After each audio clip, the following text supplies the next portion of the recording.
Hello there. We are here today to talk about how to create a smooth color gradation, almost like an ombre effect with acrylic paint. So I've got my workstation set up here, and I've got two paper towels. I've got one of these slightly thicker brushes today. I've got my palette set up, and I know which colors I have here.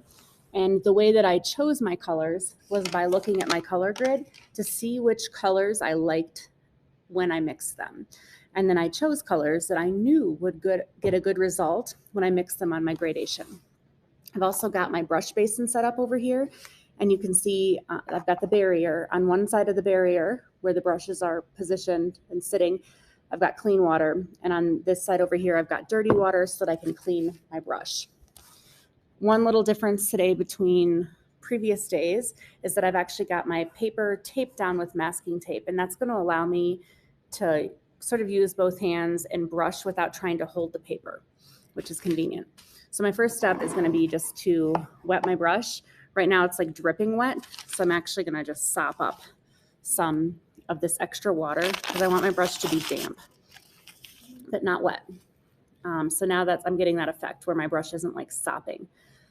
I'm going to start, I want to go from yellow to blue, and I've got my chrome yellow and my phthalo blue here. And the lighter of these two colors is my chrome yellow. So I'm going to start with chrome yellow because that way I can slowly add this really dominant kind of dark blue. If I started with my blue, it might be hard to add yellow to it and have a big change happen because the yellow is so much lighter. So I'm like really going to load my brush up. I'm loading the whole end of my brush up with paint, and I'm going to do my gradation in this direction today. And as a reminder, if I lay my brush flat when I'm laying down paint, it's going to be left there on the paper. And if I hold my brush up like this, I can remove extra paint. So I'm going to just start by painting back and forth. You'll notice right away that I am going to get paint on the table. Some people set up newspaper under them, which you're more than welcome to do, but I am just as happy cleaning my table.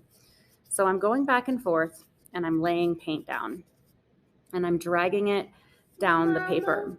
Mama, I was wondering what is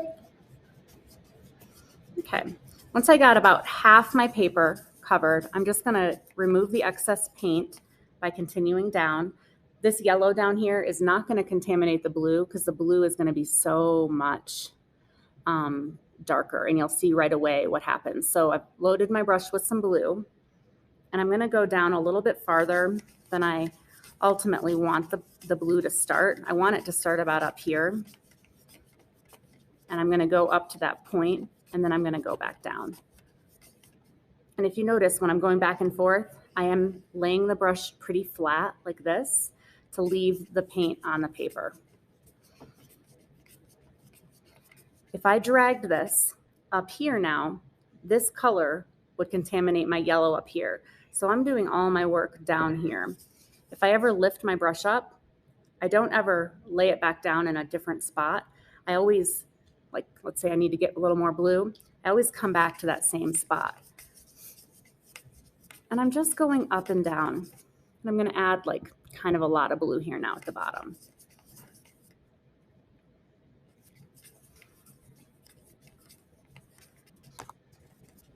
Now, I've reached a point where I've got my spot where I want to have the gradation, but if I keep pulling up like this to mix, it's going to make this whole area blue.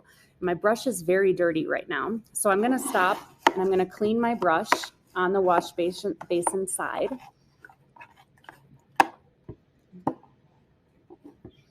I clean it one more time, and then I'm actually going to remove any of this colored water.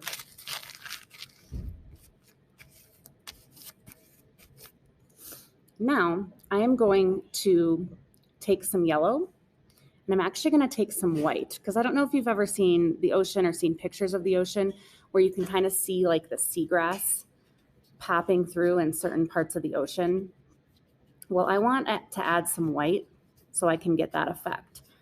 So I'm pulling my yellow down, and once I hit the blue, I'm going to slow down. And I'm just going to go back and forth here for a moment. Up into the yellow, back down into the blue. Up into the yellow, back down into the blue. up into the yellow, and back down into the blue. And I'm going to do that a few times, and then I'm just going to continue pulling my color down into the blue all the way. I'm starting to like how this is looking, but my brush is dirty again now, and I still have some mixing I need to do. So I'm going to come over here and clean my brush. And I have enough paint here on my paper. I can tell because I can see the texture of the paint. And so what I want to focus on now isn't adding more paint, but it's going to be to focus a little bit on blending. So I'm just going to go back and forth here. And I'm slowly pulling down through the yellow and into the green. And I'm actually angling my brush a little bit to pull the green and the yellow into each other. Hit a bad spot or a spot that's not well blended, I just pull back up into the yellow and then back down into the green, and ultimately I make my way to the blue. Really, blending is the fun part. So while my paint is wet, I'm going to kind of keep working it. As soon as my paint dries, I'm not going to be able to work it anymore. So I had to take a quick pause there, and the reason was that my water got too dirty, and so I refilled with clean water, and I actually grabbed several more paper towels. Right now, I just finished cleaning my brush. I'm going to dry off the excess water.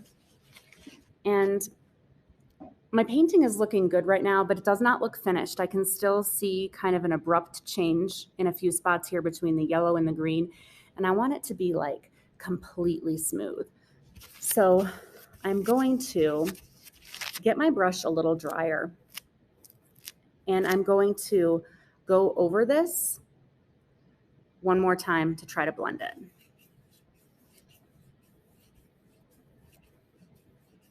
If I hit a spot where it's not blending, I go back up and down to try to blend it a little bit more. I want the paint color gradation to look as even as possible. So you can see every once in a while I pause and move back up toward the yellow, and then I go back down toward the blue. Now, if my paint starts drying, you'll start feeling your brush stick to the paper, and it'll start leaving these sort of dry brush trails that look like sort of puttery, like spots. And if that starts happening, you can either add a little tiny baby bit of water to your paintbrush, and that will sort of hydrate the paint. I just cleaned my brush and I'm drying it again. Or you can add more paint, or you can add some white. Now, if you noticed, my brush got a little dirty with blue, and when I pulled it back up here, it left the blue on the paper. So I'm going to take any yellow that I have left, a tiny dab of water, and then I'm actually going to take a little bit of white, and I'm going to try to correct this by just painting over it here. Mixing the paint feels so satisfying. And the more you practice, the better you get at it. And you can start to sense if your paint is too wet or too dry. And it's really a lovely feeling to get to try to correct that and make your paint look exactly the way you want it to.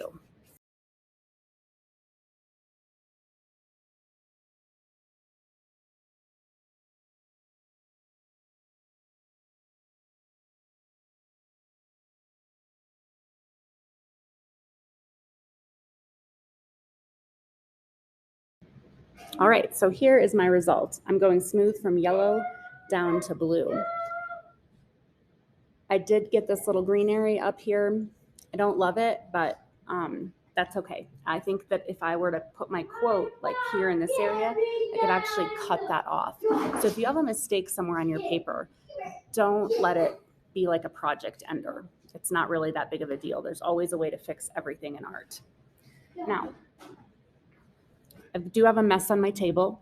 I would use a sponge to clean this up, but I could also use my paper towel that's left here at my table to start. Before you get started, I do want to show you something super cool. So these are some Liquitex paints, and I want to show you a little code on them. You might notice when you're painting with our Sax paints that are here in the classroom, you can always kind of see the paper through them. And that's because they are translucent, like this purple color Liquitex you see here. you can see that there's this little square that's not filled in with anything here. And that indicates that the paint is translucent. So this purple, you can see right through it to the paper because it's translucent, the square. Here's an example of a semi-translucent paint, and you can see it's a square that's halfway filled in. And you can see here on this kind of lime green color, it's called brilliant yellow green, that if you layer it a little bit, you can make it look opaque, which means you can't see through it, but you can also create a thin coat and keep it being translucent. And then finally, we've got here on this turquoise blue, this little square that's fully filled in. That means it's opaque. That means you cannot see through the paint to the paper unless you really put it on thin. So right here, this is just one coat of paint, and you can see how thick it is. You cannot see through to the paper at all. So our paints here at the school, like the phthalo blue, for instance, it's translucent. All of them are translucent with one tiny exception, the titanium white. This is our only opaque color. So if you want one of these translucent colors to become a little bit less see-through, you can always add a bit of this titanium white to it, and it will lighten the color. It'll create a tint, but it'll also make the paint more opaque. Have fun creating your first color gradations.